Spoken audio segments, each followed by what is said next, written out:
안녕하세요 guys, welcome back to our vlog. I'm Ara.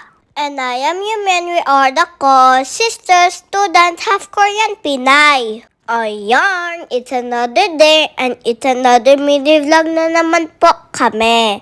We went to the car wash para magpalinis ng sasakyan namin. Kadamo na kasi ang dumi. Ay, Diyos ko po!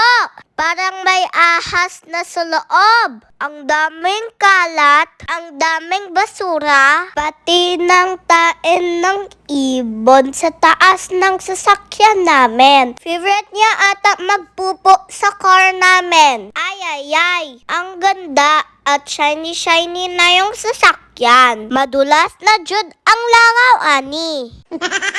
And fast forward, dumaan kami sa store namin. Mommy promised me that Mommy will buy me hula hoop, pangpayat ng tiyan. And dinner time, Mommy cooked a samgyeopsal. And Mommy also cooked Korean soup, doing jjige. Masarap i-partner sa samgyeopsal. At meron din sausage para sa akin. Ay nako, no more diet na talaga. Ang sarap naman kasi yung food. O diba, hataw na naman kami ni ate sa sayaw? Gaya-gaya, putumaya daw ako.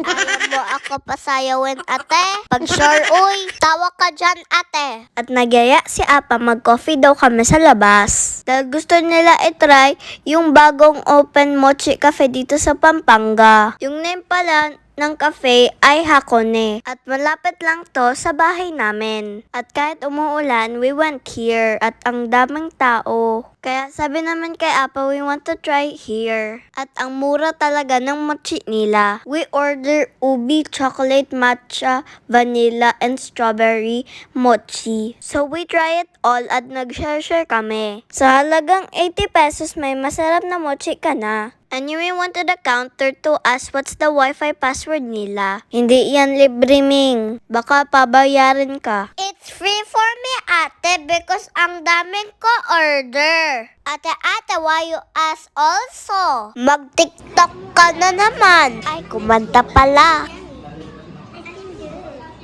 At dumating na din yung order namin. And we try it one by one. At ang sarap, hindi masyado matamis. At number 1 sa akin yung ubi flavor tsaka yung matcha. Parang may ice cream sa loob. Kaya nagustuhan namin ni Yumi yung lasa. And fast forward, kinaumagahan, we have an online class pala. Because they have typhoon. So you may clear her stuff in the table para i-prepare ni Mami yung laptop niya sa table. Kaya Paming, dami mong gamit. Diretso mo na sa basurahan yan. Joke lang po.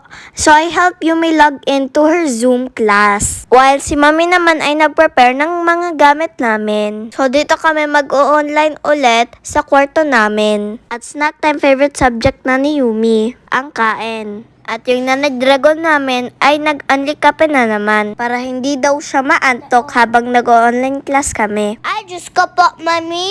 Kumusta si Palpitate niyan? Maoras, salamat sa pagtanaw. Please follow the co-sister po. That's all guys. Thank you for watching. See you in our next vlog. Bye!